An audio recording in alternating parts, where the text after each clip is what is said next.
Bismillahirrahmanirrahim dan Assalamualaikum warahmatullahi wabarakatuh dan salam sejahtera. Salam satu Malaysia saya ucapkan kepada ahli dewan sekalian. Tidak dilupakan juga kepada ahli-ahli panel undangan kita pada hari yang mulia ini. Topik forum kita pada hari ini ialah pengurusan pendidikan dalam sekolah. Sebelum saya memulakan sesi perbincangan pada hari ini, saya ingin memperkenalkan ahli-ahli panel kita kepada Anda semua. Bersama saya adalah 4 orang ahli panel yang tidak asing lagi, yaitu Encik Hatimi, Encik Iqmal, Cik Syahira, dan Cik Misha. Oleh itu, bolehkah Encik Hatimi menceritakan serba sedikit tentang latar belakang dan struktur organisasi Sekolah Menengah Sains Pokok Sena? Okay, terima kasih saya ucapkan kepada Encik Moderator iaitu Ejamiza. Untuk latar belakang sekolah dan latar belakang sekolah SAIN Pokok Sena ialah Sekolah Menengah Sains Pokok Sena merupakan sekolah berasrama penuh atau dipanggil sekolah jenis SBP. Dan ia terletak di daerah Pokok Sena di negeri Kedah Darul Aman. Sekolah ini juga lebih dikenali dengan nama panggilan Saina yang merupakan nickname sekolah ini. Sekolah ini ditubuhkan oleh kerajaan dan sepenuhnya di bawah penyeliaan Kementerian Pendidikan Malaysia. Sekolah ini juga terletak kira-kira 2 km berhampiran dengan Pekan Pokok Sena. Dan sekolah ini juga terletak kira-kira 19 km daripada pusat bandar Alostar yang merupakan ibu negeri Kedah. Sejarah penubuhan sekolah ini ialah ia ditubuhkan pada tahun 1996. Akan tetapi, Sekolah Menengah Sains Pokok Sena ini telah siap dibina pada bulan November 1995. Pengambilan pelajar yang pertama yang memasuki sekolah ini adalah seramai 136 orang pelajar tingkatan 1 dan telah memuatkan sebanyak 5 buah kelas. Seterusnya, seramai 168 orang pelajar tingkatan 4 juga telah didaftarkan dan memuatkan sebanyak 6 buah kelas. Pengambilan pelajar yang pertama ini dilakukan pada tarikh 15 Januari 1996. Pada tahun pertama sekolah ini dibuka, ia mempunyai seramai 25 orang guru. Dan pada tahun 2022 kini, seramai 507 orang pelajar telah didaftarkan di Sekolah Menengah Sains Pokok Sena yang merangkumi pelajar tingkatan 1 hingga tingkatan 5.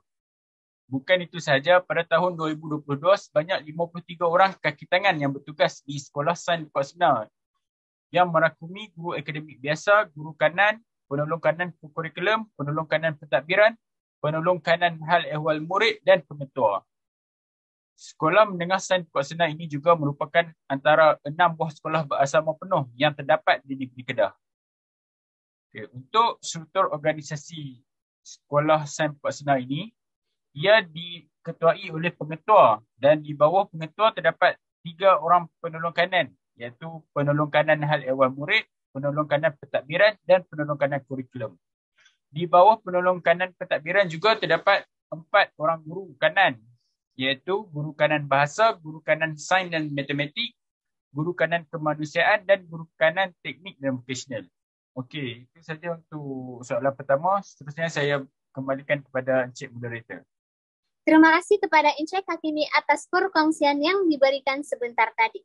Seterusnya, beralih kepada soalan. Soalan saya kepada panel pertama yaitu Cik Syahira, selaku pemikul tanggung jawab sebagai seorang pemimpin, bagaimanakah struktur organisasi sekolah memberi kesan dalam mewujudkan iklim sekolah yang kondusif serta apakah kaedah kemahiran yang dapat diaplikasikan dalam organisasi sekolah?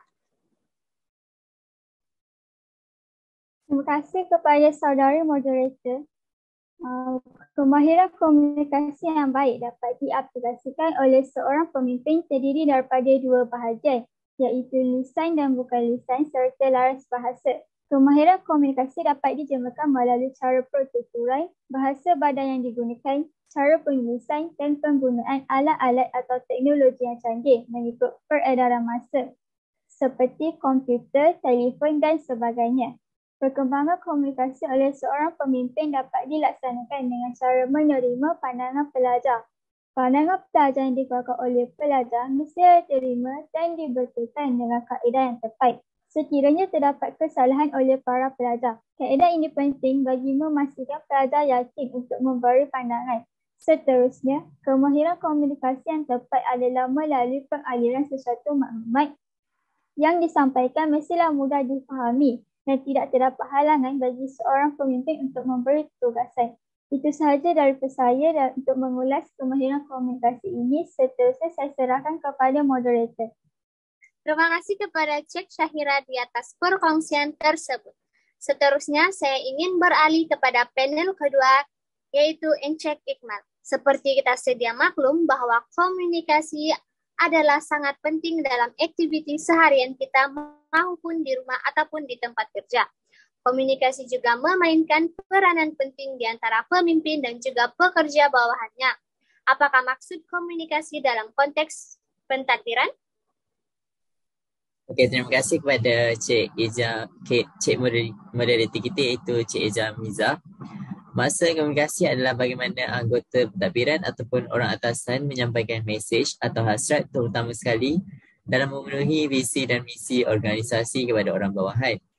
Ia amat penting supaya semua orang dapat bergerak ke arah satu matlamat dan tujuan. Jika komunikasi itu gagal, ia tidak dapat bergerak menuju satu matlamat. Selain daripada komunikasi satu hala dan komunikasi dua hala, komunikasi atas ke bawah dan komunikasi bawah ke atas juga digunakan dalam organisasi di antara pihak atasan dan juga orang bawahan. Komunikasi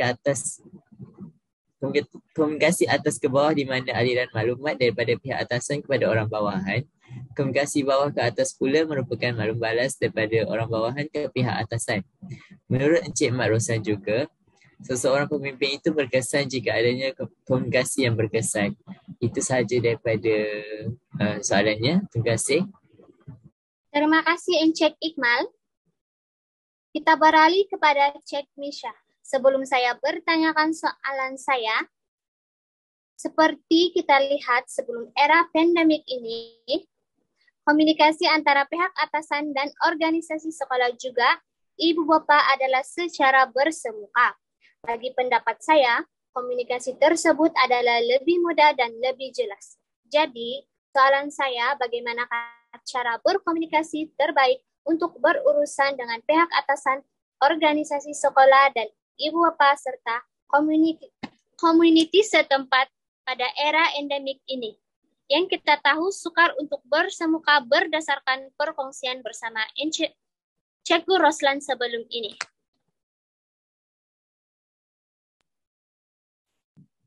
Okey, terima kasih Cik Moderator. Okey, seperti kita sedia maklum, sebagai pemimpin di sekolah ataupun di institusi, komunikasi dengan pihak atasan, staf, ibu bapa dan komuniti setempat adalah suatu medium perhubungan yang perlu dititik beratkan. Hal demikian kerana komunikasi merupakan sumber maklumat yang utama dalam semua golongan yang disebut tadi. Okey, selain itu, komunikasi yang berkesan dapat membantu individu dari segi menambahkan impak-impak positif dalam diri mereka. Tapi jika sebaliknya, pelbagai kesan negatif akan berlaku secara sedar atau tidak sedar apabila komunikasi tidak berjalan dengan lancar. Malahan, tanpa komunikasi, hubungan di antara pemimpin dengan pihak atasan, staf, ibu bapa dan komuniti setempat juga adalah mustahil untuk berjalan dengan lancar. Okey, tambahan pula untuk memastikan sesebuah institusi atau sekolah tersebut terus maju ke hadapan adalah dengan mementingkan kemahiran berkomunikasi, kerana jika sesuatu maklumat yang ingin disampaikan itu mahu secara tepat atau telus, maka komunikasi yang baik dan betul adalah sangat diperlukan. Berikutan dari hal tersebut, menurut perkongsian Cikgu Roslan yang telah diwawancara, iaitu cara berkomunikasi yang terbaik yang beliau gunakan semasa di era endemik ini untuk berurusan dengan pihak atasan, organisasi sekolah, ibu bapa dan komuniti di tempat beliau yang diketahui sukar untuk bersemuka adalah dengan menggunakan panggilan video, iaitu secara maya dengan menggunakan platform Google Meet, WhatsApp dan Telegram dengan mencari masa yang sesuai. Okey, ini kerana panggilan video lebih bagus apabila berkomunikasi atau ingin menyampaikan maklumat supaya penerima dapat melihat ekspresi muka, bahasa tubuh dan tona suara penyampai dengan baik berbanding menggunakan teks yang pada akhirnya boleh menyebabkan kesalahfahaman di antara penyampai dengan penerima kerana hal tersebut sangat mempengaruhi isi yang ingin disampaikan. Okey, akhir kata, jelaslah di sini bahawa cara yang digunakan Cikgu Roslan adalah cara yang terbaik ketika era endemik yang tidak hanya sekadar bercakap saja sudah memadai untuk mendapatkan komunikasi yang berkesan secara dua hala di antara beliau dengan orang atasan, staf, ibu bapa dan komuniti setempat. Malah, ia juga memerlukan kesungguhan, keberanian dan keyakinan dalam mengekspreskan sesuatu perkara atau maklumat dan juga rasa tanggungjawab bersama. Saya kira itu sahaja jawapan dari saya. Harap menjawab pertanyaan soalan moderator. Terima kasih.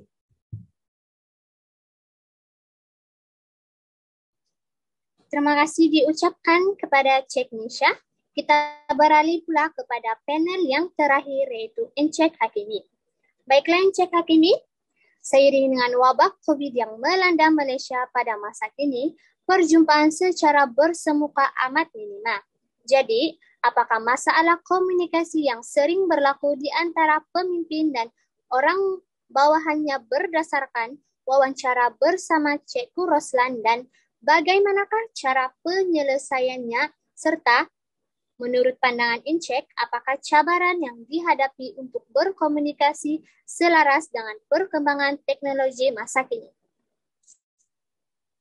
Terima kasih sekali lagi kepada Cik Moderator Jamiza. Masalah komunikasi akan berlaku jika kaedah berkomunikasi yang digunakan tidak berkesan dan ia juga berpunca dari gaya kepimpinan dan kurangnya kemahiran berkomunikasi.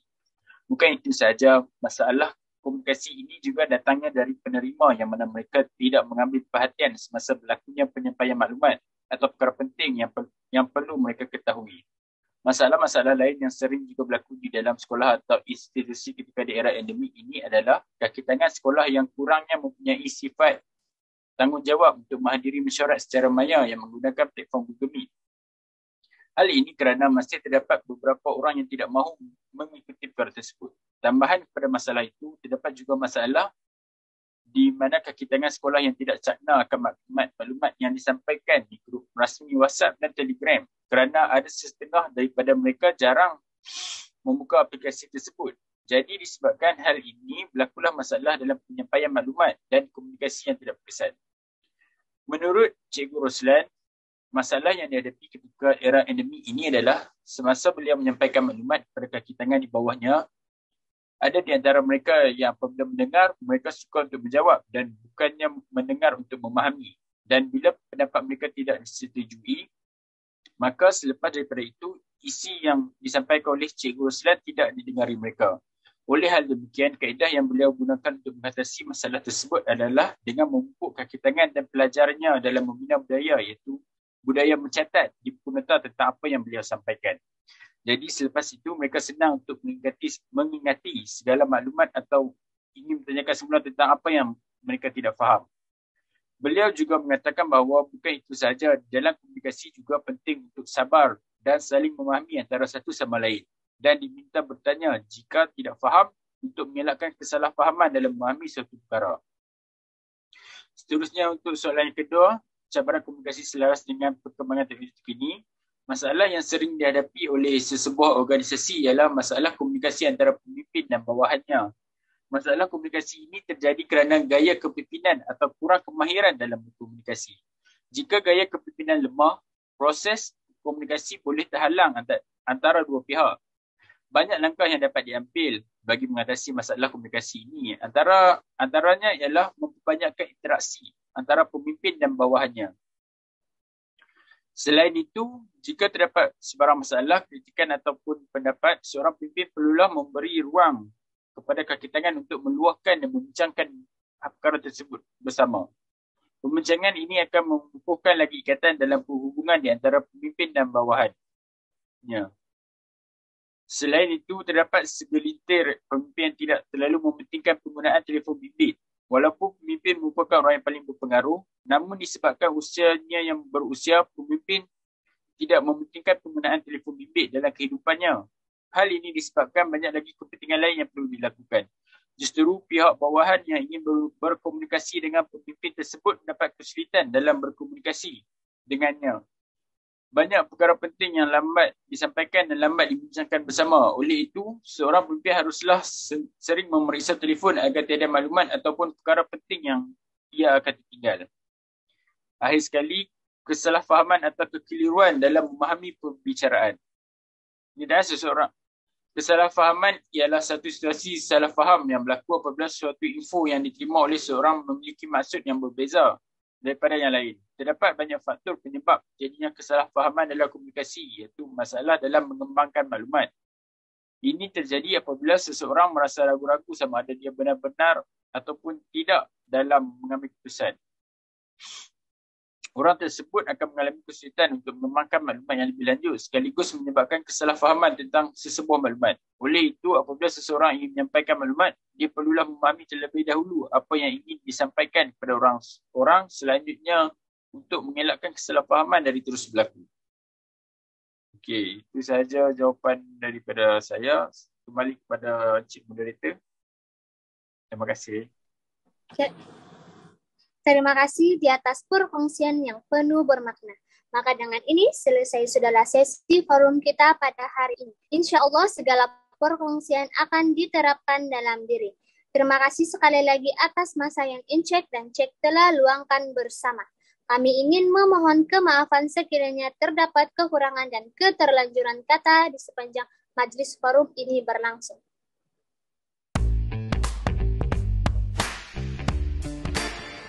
Baik, begitulah saya ucapkan selamat berjaya, selamat berjaya dalam pembelajaran, selamat berjaya dalam kehidupan, kerana ramai lagi selain daripada yang macam mana saya cakap dekat anak-anak saya lah, ramai lagi. Kalau kita nak ikut arus, ikut arus. Kalau nak jadi excellent, kita kena jadi excellent. Kita nak jadi lecturer, kena ada cara untuk jadi lecturer.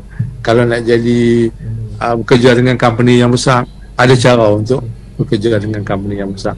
Tetapi on top of that, excellent adalah amat-amat penting.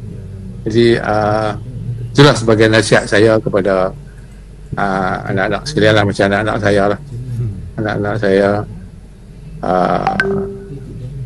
selamat berjaya, belajar sungguh-sungguh lah.